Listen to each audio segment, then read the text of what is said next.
también Andrea me dice que está esperando entrar, que está medio lenta la conexión. Y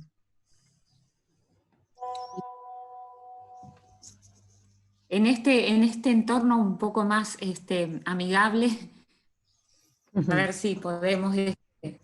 Por lo menos más conocido. Sí, sí, sí, Perdón, tal cual. disculpen, Marisol, ahí por lo que veo ya estoy pudiendo grabar, así que Bueno, cualquier cosa bueno. ya estamos. ¿Mm? Perfecto. Bueno, los dejo entonces. Bueno, Chau. muchas Gracias, gracias, Marisol, que Marisol. tengan buen día. Tenemos hasta el aula la tenemos hasta la 1, Sí, ¿no? sí. Por las dudas. Bueno, sí. Alba, cualquier cosita vos tenés mi teléfono. Llamame, Sí, ¿sabés? Marisol, sí, pero está todo Dale. bien. Bueno, perfecto. Sí. Gracias, hasta luego. Gracias a vos.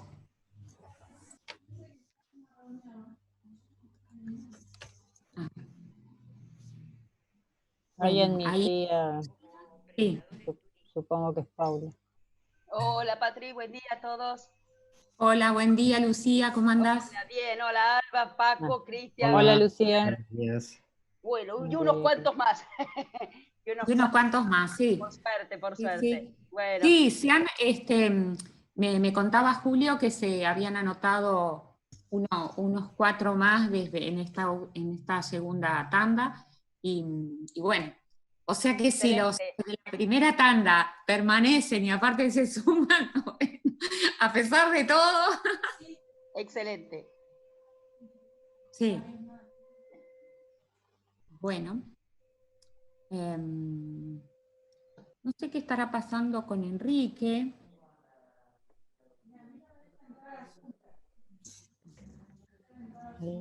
Jessica se suma. Yo voy sumando los que aparecen. Sí. 19. ¿Y volvió a salir y entrar? ¿Volvió a salir y entrar? Sí.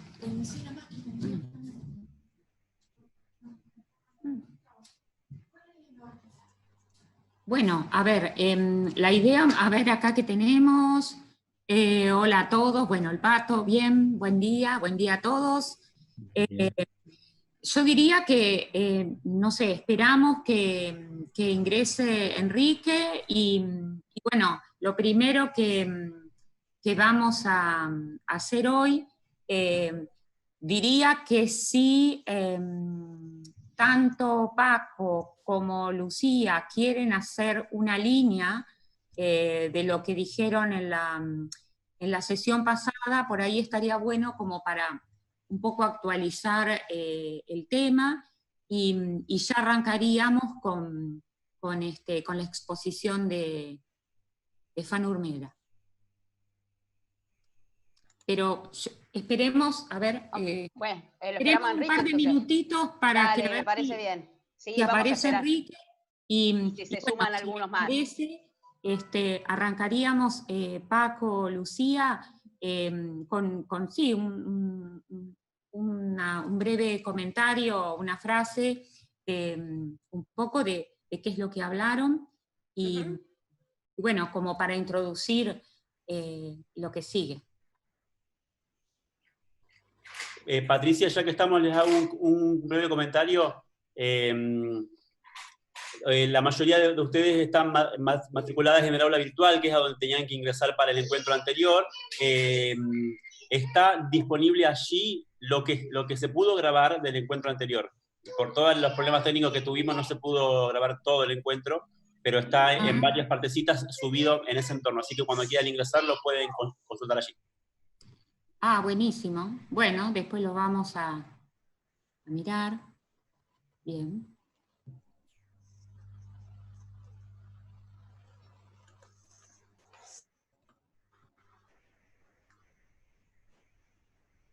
No sé si, Alba, vos te pudiste contactar con Enrique, si sabés que... Si tuvo No está leyendo.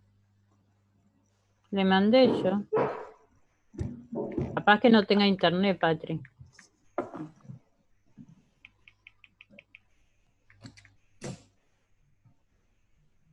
Bueno, y bueno, La sí, última vez que se conectó fue a las 9:30. Después no se conectó más a internet. Ahí está Andrea. bien, perfecto.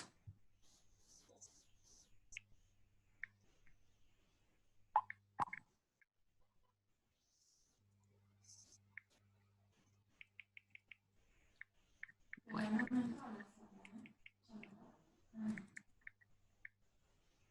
Bien. Milagros. No los lee, Patri. Para mí no tiene internet. Bueno. Bien.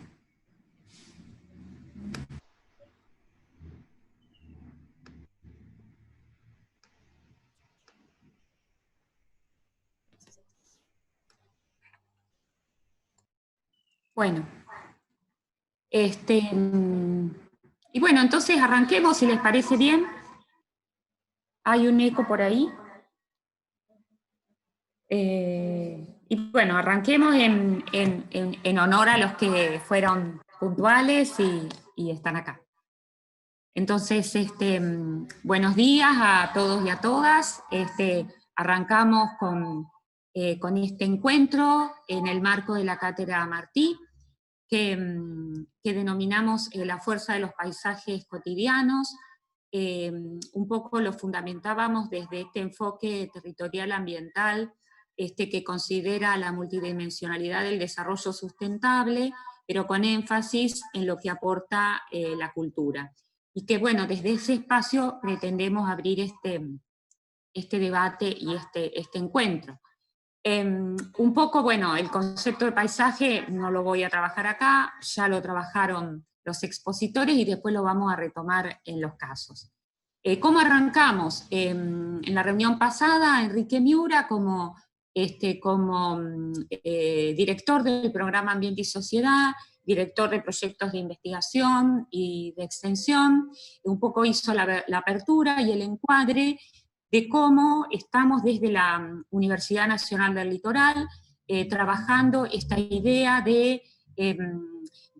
a partir de articular en el concepto de paisaje, identidad, motor para el desarrollo y estrategia de gobernanza. Entonces, en esta triple función, un poco Enrique hizo la apertura.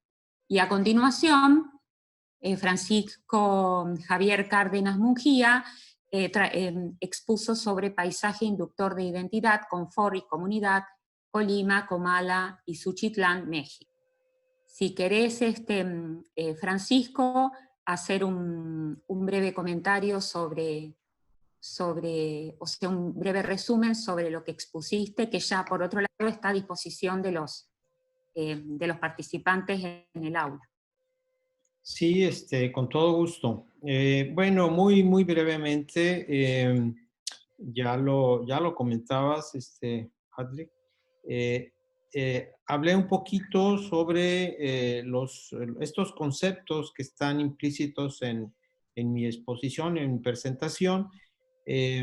Básicamente, lo que tiene que ver con la identidad, con aquellos patrones que han tenido una repetición en la historia, la morfología del espacio abierto, el espacio compartido, y que hay ciertas morfologías que propician algún sentido de algunas conductas. En este caso, el que nos interesa es aquellas conductas positivas como la sociabilidad, la convivencia, la solidaridad, y esa repetición a veces en poblados pequeños.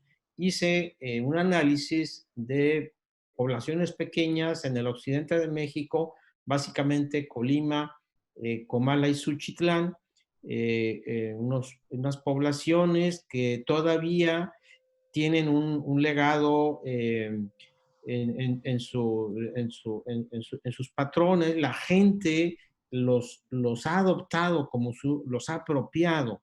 Entonces, eso hace que los cuide también la gente.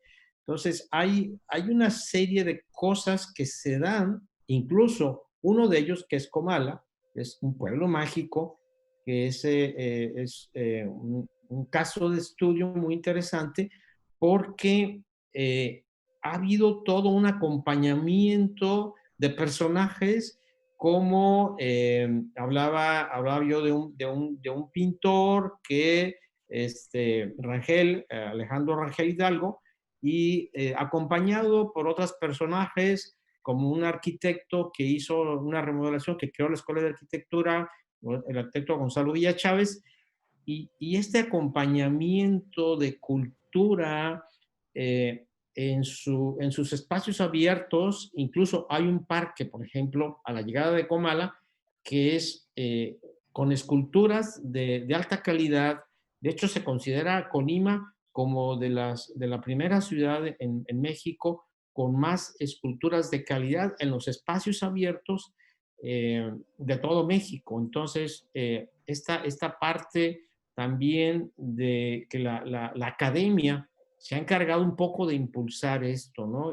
Nosotros ahí con el Centro de Gestión Ambiental que yo dirijo en Nogueras, también tenemos un centro de impulso a la cultura, con exposiciones, tenemos museos, trabajamos también con actividades lúdicas, con una maestra ahí colombiana, de origen colombiana, que ya tiene su origen en México, Ana Rosa García Mayorga, que ha impulsado todas estas cosas de cultura, de música, acompañado de todas estas cuestiones que tienen que ver con la emoción también.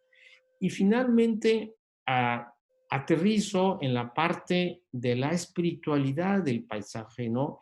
O sea, la entraña que es intangible, lo que hablabas tú de la cultura, ¿no? O sea, este concepto de cultura que no solamente es lo espacial, lo morfológico, sino todo aquello con la visión con la que yo percibo, me apropio, no me apropio, o sea, todo el bagaje que yo traigo cultural también. Entonces, esta dinámica que se da es muy interesante en este caso que analizamos. Y bueno, saco unas pequeñas conclusiones, de lo que ahí las pueden ver ustedes. Hay aciertos, hay desaciertos y hay oportunidades, como en todos los lugares. Y un asunto que me preocupa es que el paisaje no se vuelva una escenografía, es decir, que tenga autenticidad. Ese asunto hay que trabajarlo mucho y quizá podemos aportar aquí en el marco de la Cátedra Martí hacia allá, ¿no? Hacia la autenticidad. Es una búsqueda que tenemos que lograr. Y no andar con escenografías, ¿no? Porque, bueno, no se trata de hacer turismo, de hacer una cosa, máscaras, ¿no? Sino que realmente tenga contenido el paisaje. Bueno, con esto...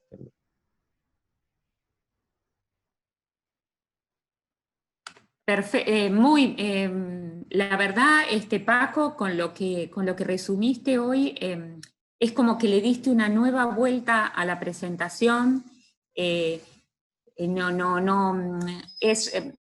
La verdad que aporta muchos más elementos para seguir pensando. Es como un relato madurado de la exposición de la semana pasada, así que realmente es un hermoso aporte. Bueno, siguiendo entonces con lo que, un poco recuperando, recapitulando, diría el Pato Sabedoni, recapitulando lo dicho la semana pasada, continuó con un vasto, digamos, despliegue de términos y de ideas, Lucía Pesci, y que bueno, es la que le invitaría a que nos cuente. Ella habló de Genius Loci, la fuerza de los paisajes cotidianos, y le invitaría también a hacer un Gracias, Patri. Gracias, Patri. Bueno, como siempre, estamos en sintonía con Paco, nos conocemos hace muchos años, ambos formamos parte de la red FLACAM, como también la Universidad Nacional del Litoral. Así que, a ver, yo mi exposición, incluso porque formaba parte de la primera jornada, no quise hacer énfasis en los casos, porque hoy es lo que nos va a competir hoy, ¿no? El desarrollo de casos, y estoy muy contenta de de seguir aprendiendo con ustedes, lo que yo me enfoqué es compartir con ustedes un poco un repaso de algunos conceptos que siempre vienen bien en este concepto de paisaje, ¿no? Que es tan amplio, tan incluyente, tan democrático, tan transdisciplinario, pero que de la misma manera también es bastante controversial, porque hay mucho recorrido teórico, conceptual y metodológico, ¿no? Entonces, lo que compartí con ustedes es la mirada del concepto de paisaje, particularmente el concepto de paisaje cultural.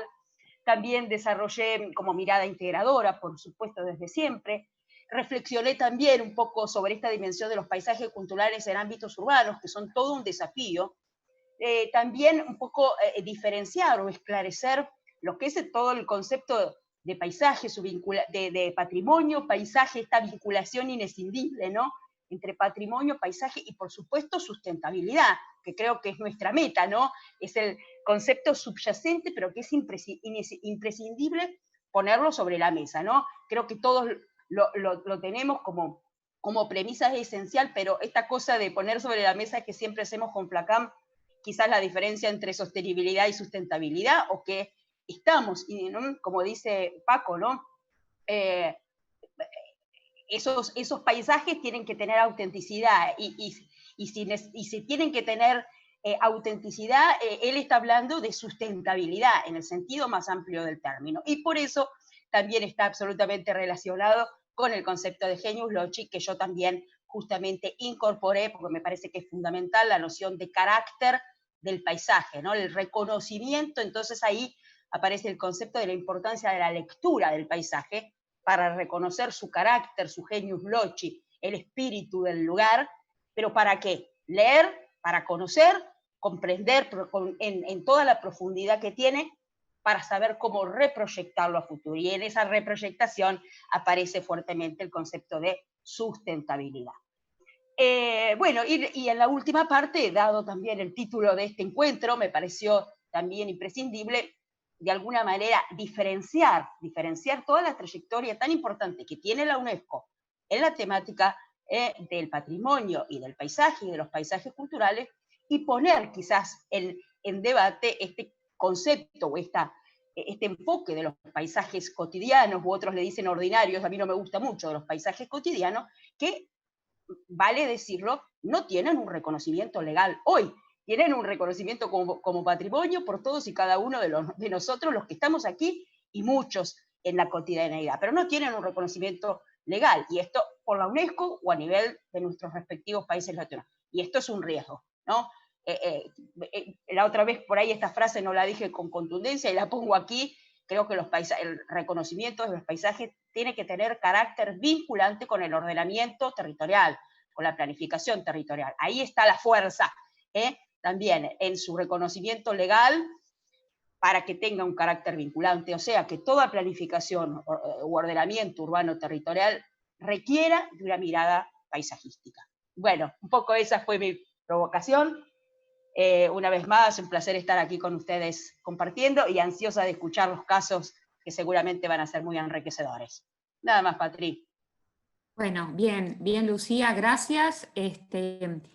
Bueno, el material que contó Lucía está también a disposición. Hay muchísimo, hay como para hablar un montón de tiempo, pero bueno, un poco eso es que bueno, aportar elementos para la reflexión, para poder avanzar en este camino.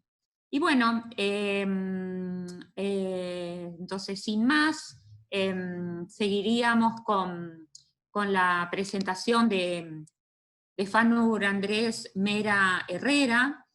Él va a hablar sobre Yagra, esencia de la cultura ancestral, el paisaje que del sistema socioproductivo ancestral surge y las relaciones e interrelaciones que lo definen.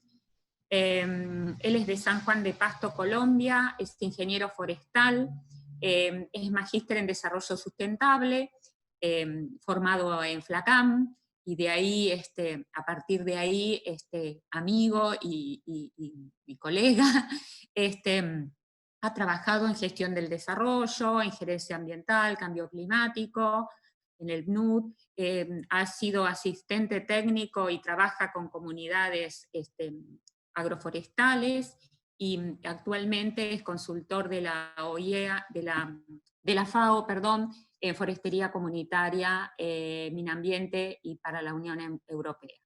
Así que, sin más, y si estás de acuerdo, Fanur, tenés la palabra. Bueno, muy buenos días. ¿Se escucha bien? Bueno, perfecto. Entonces, comparto pantalla. A ver si podés. ¿Ustedes me dicen, por favor? Sí. Perfecto. Bueno, entonces, primero que todo, reciban un cordial saludo desde San Juan de Pasto al sur de Colombia. Agradecer la invitación, la oportunidad de compartir un poco de la cultura del pueblo indígena de los Pastos. Muchas gracias a los queridos amigos y la invitación. Pues también gracias a todas las personas que están conectadas y nos acompañan en este momento. El día de hoy entonces empezamos con un paisaje netamente rural. Entonces la invitación es a que vayamos hacia ahí, podamos compartirles y ustedes puedan conocer un poquito de este vasto universo de conocimientos que nos presenta este pueblo ancestral. El título de la exposición es Paisaje Chagra y la fuente de esta información es una tesis que se desarrolló como requisito para optar por el título de Maestría en Desarrollo Sustentable. El título del estudio es Chagra, Esencia de la Cultura Ancestral, con la comunidad del pueblo indígena de los Pastos. Las entidades de apoyo fueron FLACAM, entidades educativas, y también la Universidad Nacional de Lanús, pues que trabajan en convenio. Y por parte de Colombia, entonces, tenemos lo que es el Servicio Nacional de Aprendizaje SENA y también la Universidad Autónoma de Nariño.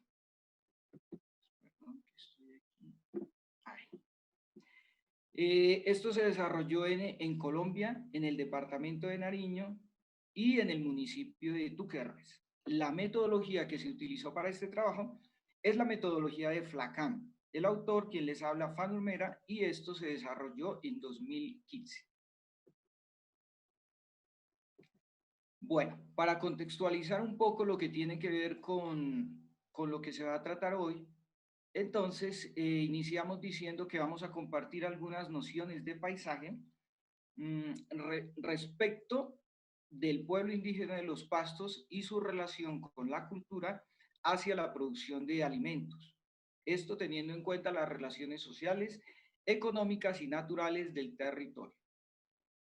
El pueblo indígena estuvo asentado o se asentó desde el norte del Ecuador hasta el departamento del Cauca en Colombia, y vamos a mirar un poquito más aquí para mostrar geográficamente dónde estuvo. Aquí tenemos la frontera entre Colombia y Ecuador. Aquí está Quito, aquí está Bogotá. Entonces, en esta área estuvo, se asentó este pueblo, pues, milenario. Para dar una idea general, digamos, de lo que es Chagra, entonces podemos decir que es un sistema ancestral, social y productivo con enfoque sustentable. Más adelante vamos a profundizar en esta cuestión.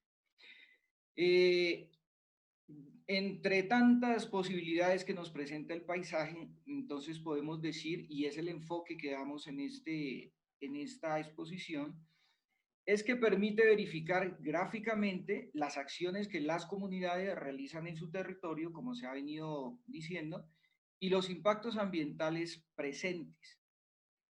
Esto nos permite entonces conocer la cultura y también el territorio desde la percepción y también desde la intuición, llegando a un punto entendiendo la limitante humana de conocer todo a plenitud, pero sí podemos llegar dentro de esas limitantes a conocer mucho de la realidad mediante algo así como un diálogo eficiente, que se construye entonces de la percepción, la intuición y el diálogo con las comunidades. Entonces compartimos unas relaciones de ambiente, territorio y el paisaje que nos indican o que nos muestran las chagras. Y entonces, en esa línea, entonces chagra nos permite quizás observar reflexiones comunes a otras culturas. Básicamente lo que vamos a indicar acá, o unos puntos claves en esta exposición, es decir las generalidades del pueblo indígena de los Pastos, el reconocimiento de unas limitantes o conflictualidades y unas potencialidades que pueden ser detonantes o elementos dentro del marco de la sustentabilidad. Entonces, como primer punto, las particularidades del pueblo de los Pastos. Lo primero, entonces, la gran diversidad geográfica y en cuanto a su autonomía. Una frase muy interesante que nos dice claramente este aspecto. La frase es: somos como el agua, la piedra y la espuma, porque mientras el agua dice vámonos, la piedra dice quedémonos y la espuma dice bailemos, pero todos somos río. Entonces esto nos muestra claramente que el pueblo es una unidad diversa formada por muchos subsistemas y que se organizan para su autogestión en cabildos o como resguardos. Esa diversidad sería el primer punto de estas particularidades. Por otra parte, muy interesante, el tiempo. Entonces vemos aquí que para el ahora lo compartimos, digámoslo así, con una visión occidental del tiempo, pero el pasado sería para ellos el adelante y el futuro el atrás. ¿Esto por qué? Porque se entiende el tiempo como cíclico y según nos manifiestan los sabedores, las personas que pueden, que tienen el poder, pueden navegar fácilmente entre estos tiempos. Esto, pues, es un brochazo, ¿cierto? Muy por encima porque pues, es muy complejo esta situación. Otro punto u otro elemento que distingue a esta comunidad es la espiritualidad. Entonces, miren una situación bien particular. Todo tiene espíritu. Esto va muy relacionado con lo que nos decía el doctor Francisco de la espiritualidad y también lo que nos comentaba Lucía. En cuanto a eso del espíritu, tenemos una coincidencia aquí grandísima. Se denominan como hijos de la tierra, porque de la tierra han aprendido los valores más importantes. De esto se desprende una cosmovisión tridimensional, con su abajo, el medio y el arriba, y una verticalidad espacial que permite que hayan entender el movimiento de los astros y los ciclos energéticos. Otro punto del pueblo de los Pastos, la comunitariedad, esta palabrita que es muy de acá y que nos dice que todo está en todo, es de todos y depende de todos. Luz, aire, agua, calor, energías, espíritu, elementos y sustancias, no es exclusividad de unos, sino de todos los seres que habitamos la madre tierra. Si nosotros analizamos a profundidad, vemos que esta frase o esta idea es muy común a diferentes culturas en el mundo. Bueno, a partir de esta idea de comunitariedad es que se da una expresión en el trabajo, en el ritual, la festividad, la autoridad, justicia, cultura, conocimientos, el culto, los espíritus y la energía. Es decir, que si sumamos todo esto tenemos cotidianidad. Entonces, la comunitariedad está en la cotidianidad del pueblo y por tanto de los paisajes que encontramos en Chagra. El pensamiento dual, muy conocido en culturas milenarias también, desde Egipto hasta todos los pueblos orientales. El mundo solo fue posible hacerlo y organizarlo complementando los poderes, cualidades de las entidades que por tal motivo se comportan como mitades. Según este pensamiento, la complementariedad de los opuestos es lo que permite que el mundo se mantenga a través del tiempo. Y aquí me permito compartirles una grafía del Taita Efrén Tarapuez, que él nos muestra cómo era el antepasado y el ahora del territorio. Entonces rápidamente aquí vemos los opuestos y cosas que llaman la atención. Por ejemplo, lo único que mirábamos en ese tiempo se miraba era el cóndor y las aves. Ahora tenemos naves o máquinas, aeronaves, ¿cierto? Y un cambio muy fuerte. Teníamos antes chagras como tal y las personas trabajando aquí, y ahora tenemos solo grandes pastizales y ganado vacuno. Bueno, y así entonces digamos, la grafía es muy rica en interpretación y todo, pero pues por tiempo dejémoslo así. Y muy llamativo también, una influencia de, si algunos lo reconocen, de los incas, porque para mencionar que el pueblo indígena de los Pastos sufrió con la invasión incaica y también después con la llamada conquista española. Bueno, continuando con estos elementos, entonces, uno clave, el idioma que se utilizó es el quechua, que en la actualidad es conocido por muy pocos, porque sabemos se reemplazó por el español, por el castellano, aunque conservamos muchas palabras. Aquí digamos, la fotografía del paisaje que nos muestra las fuentes hídricas, la topografía quebrada, típica de los Andes. Miramos que aquí podemos ver que hay componentes de chagra, ¿sí? Porque hay diversidad, hay elementos y todo, pero solo como componentes. Esto para, digamos, tener una estructura firme de chagra debería ser mucho más diverso. Lastimosamente no es el modelo que tenemos hoy. El cambio en el tiempo. Entonces ese cambio se ha dado más por imposición que por voluntad, con resultados mayormente negativos y con beneficios escasos, ya sea desde la economía o por la fuerza. Se han generado esos cambios fuertes en la comunidad. Sin embargo, hay una búsqueda de identidad con armonía. Los dichos que conservan la sabiduría ancestral. Entonces, compartir uno básico, y es que hay que dar para recibir.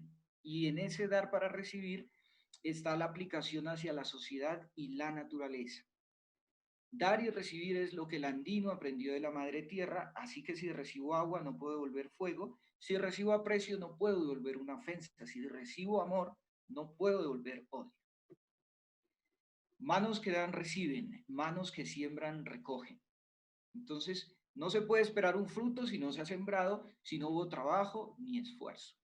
Aquí otra grafía que nos habla de algo que puede englobar lo que hemos venido diciendo del pueblo de los Pastos, y es la universalidad del ser y el hacer andino. Entonces aquí tenemos algo muy particular que sería el equivalente a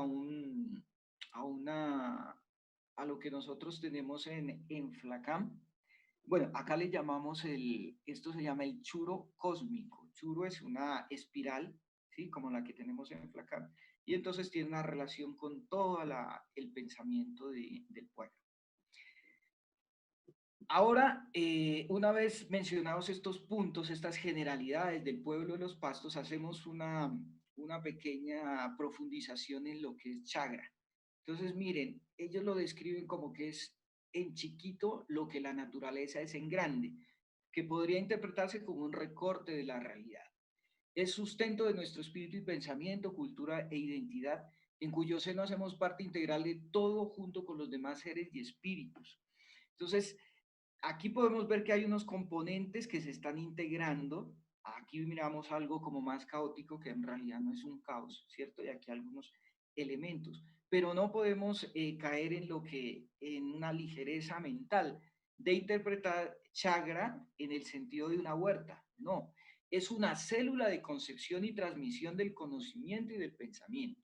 Es un escenario de la vida y expresión de la ley natural de la tierra, de la madre tierra, de la Pachamama, madre que nos enseña, nos sustenta, nos mantiene, nos cobija y nos dice que hay que amar la tierra porque de tierra somos. Esto fue lo que la comunidad, entre tantas cosas, me enseñó. Rápidamente entonces, el depósito, aquí hablamos de unos componentes de una finca con enfoque de chagra, con los diferentes elementos que debería tener. Y con una particularidad, algo muy interesante aquí, si ustedes ven, es que tenemos la presencia de niños. Entonces los niños en este proceso y en estos procesos participan. Aquí ellos están jugando, están compartiendo con su familia, están aprendiendo y sobre todo están reforzando esos lazos con la tierra. Están, como dice Fritjo Capra, fortaleciendo esos lazos con la trama de la vida. Rápidamente, entonces, ilustrar cómo podríamos en un diagrama mostrar esto actúa como un sistema, por lo tanto, entonces tenemos entradas y salidas. Entonces, aquí tenemos algunas de las enormes interacciones que hay entre componentes con sus salidas. Y aquí presentarles una flor que es muy característica de acá del sur, se llama zarcillejo, y así como dato complementario, la utilizaban las mujeres como unos aretes, como algo ornamental, mostrando que todos estos componentes entonces no solo son productivos, sino netamente culturales. Aquí les voy a comentar entonces algunas cosas que identificamos con la comunidad, que son los factores que afectan el paisaje de Chagra, o que podríamos mostrarlos como elementos de conflictualidad, si se quiere. Entonces, un estancamiento. Hay una dualidad de pensamiento que lo mencionamos que también se expresa aquí, porque hay progreso y se avanza, pero hay una inercia que como que nos mantiene ahí, o como que la inercia que no nos deja avanzar como quisiéramos. Entonces, ¿se obtienen cambios? Sí, en la comunidad, en todo lo que tiene que ver con la sustentabilidad del territorio, pero esos cambios son soluciones a un ritmo lento, mientras la pérdida de recursos naturales, económicos y culturales se da a grandes velocidades, de tal forma que tenemos mayores conflictos y menos recursos, con lo cual es mucho más difícil construir sustentabilidad. Otro aspecto de estos conflictivos que nos puede afectar todo lo que tiene que ver con el paisaje y la sustentabilidad es la comodidad. ¿Por qué? Porque la cultura también aquí ha sido permeada por el consumismo y el productivismo. Entonces pasamos a un sentido de comodidad extrema, donde se piensa en la comodidad como un valor principal por encima de otros valores y bienes que en realidad nos generan bienestar. Por poner un ejemplo, en lo productivo se opta por la mecanización del suelo, los herbicidas, fertilizantes y máquinas, con todos los impactos que esto tiene. En cambio de utilizar mano de obra humana que genera empleo, que beneficia a la economía local y que permite mantener un equilibrio ambiental o territorial. Entonces, miren, esto también el problema es que se lleva muchas veces a microfundios o cultivos de subsistencia, que en realidad sí, se reduce el tiempo de trabajo y se reduce en muchos casos el dinero, pero cuando hacemos un balance general los impactos son injustificados desde lo económico y desde lo natural. Entonces, por ejemplo, aquí podemos ver un cultivo, aquí tenemos un cultivo de papa, un monocultivo, miren aquí se ha mecanizado, si se alcanza a mirar, voy a ampliar un poco más, a ver si podemos observarlo. Entonces, sí, aquí esto está mecanizado y aquí tenemos un cultivo, pero este cultivo tiene una cantidad de elementos químicos. ¿Cómo sabemos? Todos estos químicos se infiltran y van a aflorar de acá a una fuente hídrica. Y de pesticidas ni hablemos porque ya sabemos todos los efectos que tienen y su persistencia en el tiempo. Sigamos entonces con otro punto muy básico y que quizás afecte a muchas culturas, no solo en la parte rural, sino también en la parte urbana y en varios lugares. Entonces este punto sería la independencia. Entonces hay una tendencia humana a que cuando tenemos mucho dinero y bienes disponibles, pensamos en una independencia. Entonces, recordemos que hace algunos miles de años las necesidades básicas de supervivencia eran todo para el ser humano, pero pasamos a pensarlos como algo intrascendente, siempre y cuando tengamos el dinero para cubrirlas. Ahora, no solo es el dinero para cubrir esas necesidades de supervivencia, sino también las que creamos por el mercado, que cada vez nos dice más seguido y más fuertemente que si cubrimos esas necesidades con dinero seremos felices. Consciente o inconscientemente, entonces los seres humanos se van desconectando de todo y se entra en un pensamiento y una acción de autosuficiencia. Esa autosuficiencia entonces tiene injerencia en lo espiritual, lo natural, lo emocional y en general en toda la dimensión humana. Entre tantos efectos que esto tiene, uno básico es que no se reconoce la dependencia en primera instancia de la naturaleza, por lo menos no conscientemente. No se reconoce la conexión del todo y de esta forma entonces tampoco se entiende que sin espíritu y sin filosofía todo es más pasajero e intrascendente.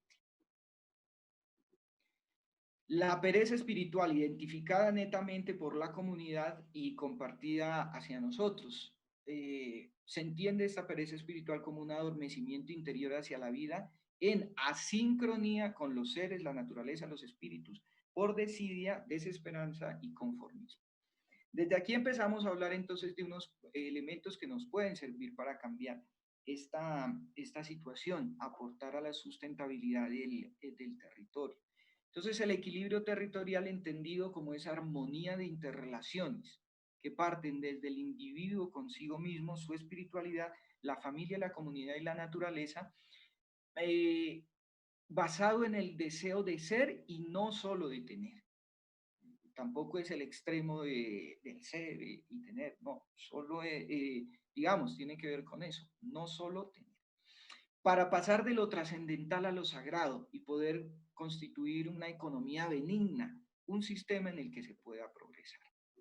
Por último, entonces, algunos elementos de sustentabilidad que a partir de la chagra y los paisajes podemos utilizar y pueden ser valiosos en proyectos o en proyectación ambiental. Entonces, aquí tenemos lo que tiene que ver con chagra, que es un sistema abierto, como todo sistema abierto, tiene intercambio de materia, energía e información con su entorno, y toma recursos del medio, transforma y obtiene bienes y servicios, y deja un poco de esa energía para su manutención y desarrollo, o sea, para mantenerse en tiempo y espacio. El modelo de sustentabilidad. Entonces, otro punto que es importante tenerlo en cuenta para ir hacia esa sustentabilidad territorial. Entonces, para llegar a chagra, nuestro mejor modelo, el único, es el todo. Para la sustentabilidad, el mejor modelo es la naturaleza y para el agroecosistema es el ecosistema. De tal forma, entonces, que podemos entender que en el todo es donde tenemos que basar lo que es chagra como tal. Otro de estos puntos, el ciclo de vida y el ciclo económico. Entonces se precisa recurrir a un proceso de sincronía, partiendo de una sincronía espiritual, individual y colectiva, yendo hacia lo productivo y después integrándolo con lo económico, siempre en un proceso de mejora continua. La sinergia. En cuanto a esta sinergia, podemos decir que los componentes tienden a la sinergia, los componentes de chagra, a desarrollar propiedades emergentes. Entonces, en un estado altamente sinérgico, la chagra es más que la suma de sus partes, es la expresión de lo uno y lo múltiple a la vez, es ampliamente compleja. El grado de sinergia determina su eficiencia y su productividad. El conocimiento se retroalimenta cuando se comparte.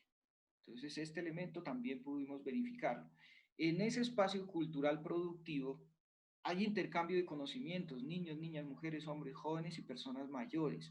El conocimiento empírico se discute, comprueba y amplía, se corrige, mejora y enriquece a individuos y a toda la comunidad. Entonces, en esta dinámica que se genera, es allí donde vemos cómo se retroalimenta ese conocimiento a partir de, pues, como no puede ser de otra forma, de ponerlo en juego ante la comunidad.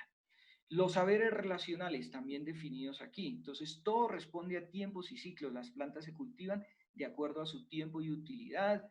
Y los productos de chagra, entonces, son más nutritivos, medicinales, ornamentales y aromáticos. Como por ejemplo, aunque estas chagras son de clima, las que estamos mostrando acá son de clima frío, muy cerca de los pueblos de los pastos tienen tierras en sitios más cálidos, donde hay hoja de coca. Entonces, esa hoja de coca, nos enseñaban ellos, no se cultiva en cualquier día, ni en cualquier hora del día. Dicho de otra forma, se cultiva en ciertos días de acuerdo a los ciclos lunares y se obtiene de cierta parte de la planta para que sea más energética. Ese es uno de los muchísimos ejemplos que ellos tienen y su sabiduría. Chagra no es entonces un programa cerrado que responde solo a los elementos que le dimos, es una estrategia de mejora continua. Incluso aquí plantas y hombre siguen, o humanidad, siguen evolucionando paralelamente como siempre ha sido. Para finalizar, entonces, mostrar una serie de fotografías para dar elementos de todo lo que significa Chagra y cómo tratamos de que se resignifique toda esta posibilidad. Entonces, aquí vemos cultivos de maíz, donde ya vamos integrando mayor biodiversidad. Vemos la gente trabajando en su trabajo comunitario. Miren, esto es todo mano de obra. La persona trabajando de una forma muy sencilla y efectiva, con un palito aquí marcando los sitios donde va a depositar la semilla. Tenemos aquí la aplicación de fuentes naturales de fertilización. Hay un diálogo de saberes que se está poniendo aquí, el manejo de los viveros, las personas aquí desarrollando o elaborando productos para control de plagas y enfermedades, la persona aquí mostrando productos orgánicos sin contaminantes que tienen mucho mercado.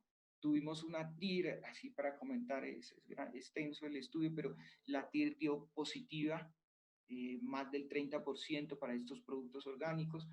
Aquí mostrar las jaulas o los sitios de pastoreo, las cabras más amigables con el territorio, los cuyes que es, o conejillos de indias que también se utilizan acá como alimentos, se comen.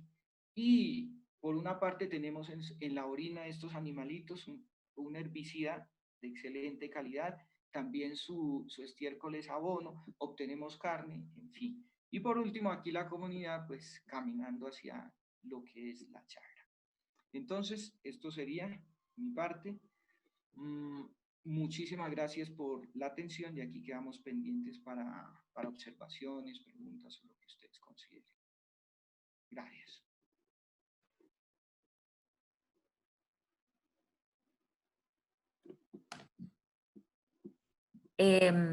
Excelente, Fanur. Estaría bueno, no sé si quieren hacer hacemos una pequeña ronda de comentarios antes de seguir con Alba. Espérenme, salgo de... Me parece que desde una, justamente desde una autenticidad y desde un lugar que aparece, digamos, tan diferente también al nuestro, por lo menos acá en Santa Fe, pero digamos un relato que va atando un montón de componentes y bueno, y se va de alguna manera imbricando en todo lo que estuvimos diciendo, esto de la cotidianidad reflejada, digamos, del paisaje, entendido no solo de la mirada, podríamos decir, ociosa, sino también desde la mirada del que la trabaja. Hay autores que trabajan justamente esa línea del paisaje, Derqué, como el paisaje, el lugar de donde la gente lo trabaja, la idea esta de la huerta como célula, también de todo un sistema de entender, me parece muy inspirador y muy interesante sumar esta mirada de otro lugar de Latinoamérica a esta conversación.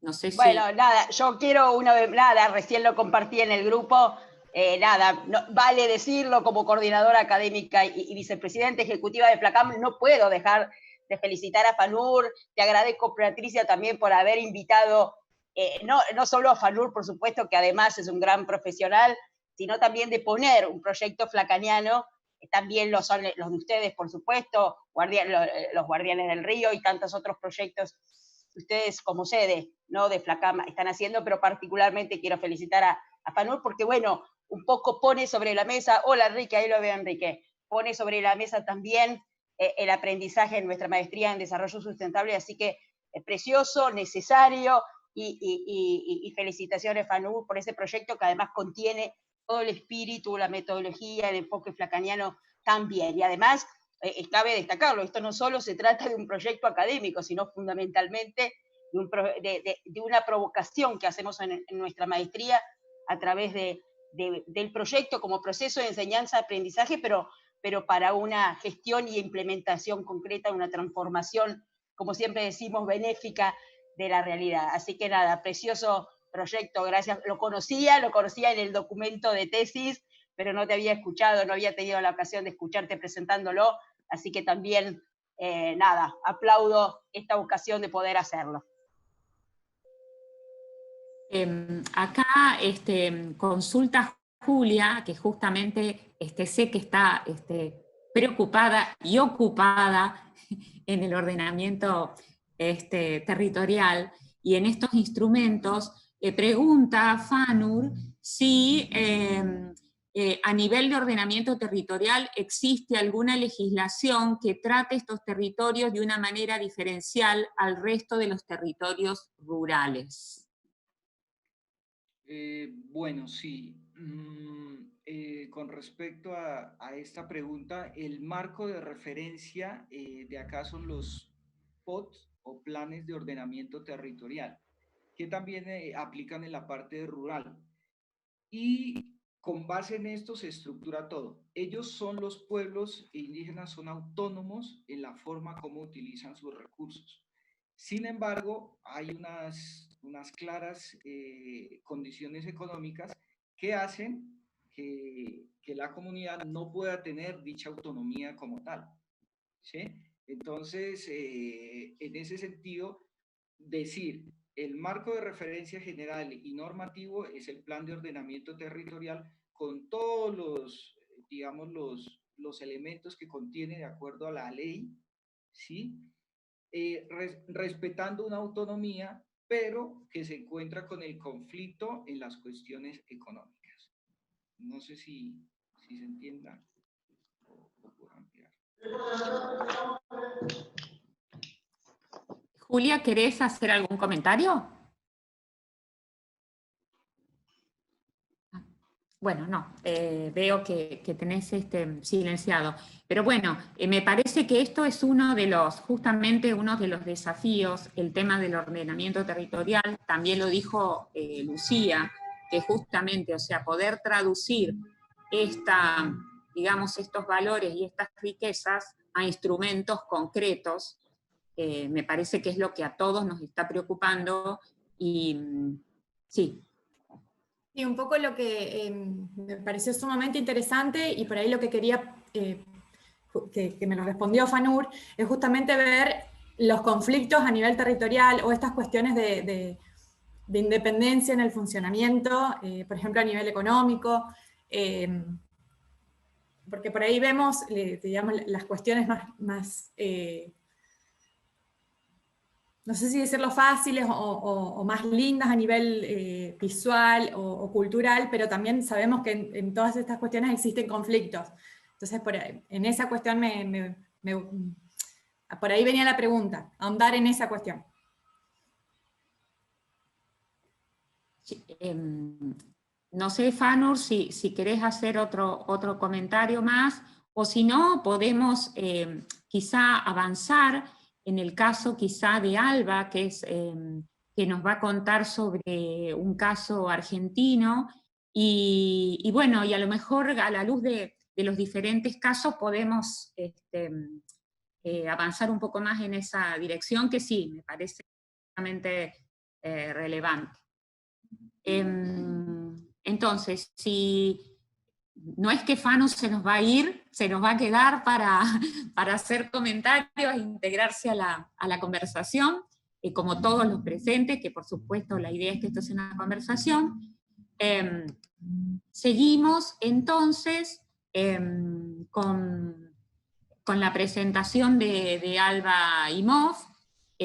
Alba es licenciada en biodiversidad, profesora de biología, docente investigadora de educación exclusiva de la Cátedra de Educación Ambiental de la FUC, es coordinadora en el programa Ambiente y Sociedad de la Secretaría de Extensión Social y Cultural de la Universidad, miembro integrante de comités de manejo de áreas protegidas de la provincia de Santa Fe, sitios Ramsar y Delta del Paraná, y miembro de la Comisión de Supervivencia de Especies, Grupo de Especialistas de Cocodrilo. Ella va a relatar un caso muy conocido y familiar de ella, que es el paisaje de humedales, una historia de relaciones entre el hombre, la naturaleza y la biodiversidad, el ejemplo de esteros de Liberá. Así que, si estás de acuerdo, Alba, todo tuyo. Y quiero saber si me escuchan bien, porque... Sí, perfecto. Bueno, porque dejó de funcionar el auricular, así que a veces estas cosas pasan, pero me dicen cuando se vea la pantalla.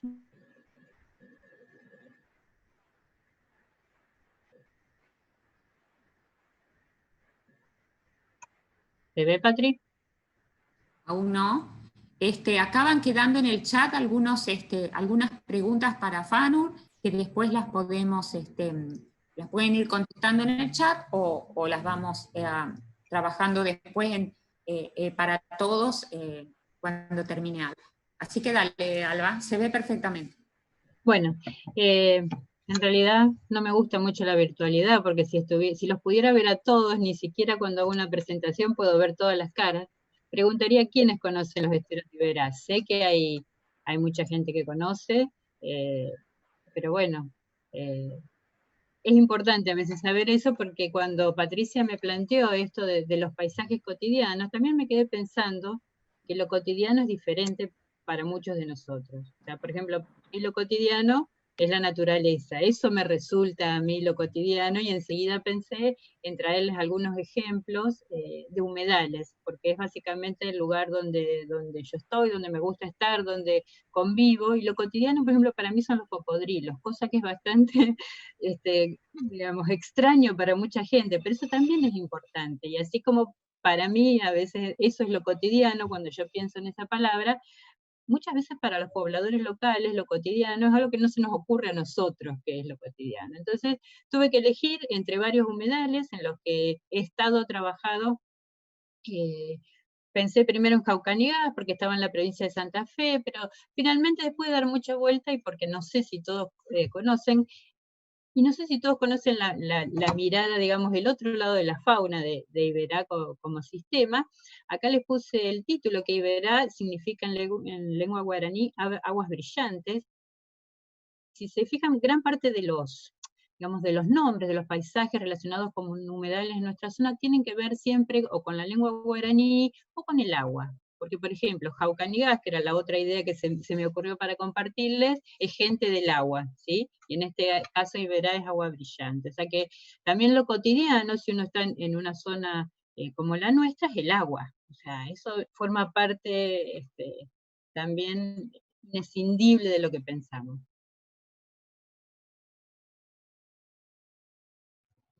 Yo estoy moviendo, pero no se mueve. Bueno, y para empezar, en realidad, puse digamos, lo cotidiano, por ejemplo, hoy en día son los incendios. Todos esos puntitos que están viendo ahí en ese mapa, que lo saqué anoche de la página de incendios en tiempos reales que tiene la NASA, son los incendios que se están produciendo. Acá estamos Reconquista, en el otro sitio del que podría haber hablado, que es Jaucanigas. Todos estos puntitos implican incendios, y esta depresión que se ve acá en Corrientes corresponde al lugar que elegí. En realidad, de todo ese lugar elegí un puntito para hablar, que es lo que hoy es Parque Nacional y Reserva Iberá, pero que se ve claramente en una imagen satelital, que es una depresión. Esto es un enorme humedal, se calcula que es el segundo más grande del mundo, que tenemos en nuestra Argentina. Acá, rapidito, algo de lo que es el paisaje que normalmente uno piensa cuando piensa en Iberá: mucha naturaleza, muchísima agua, de ahí el nombre de aguas brillantes, mucha flora, mucha fauna para disfrutar,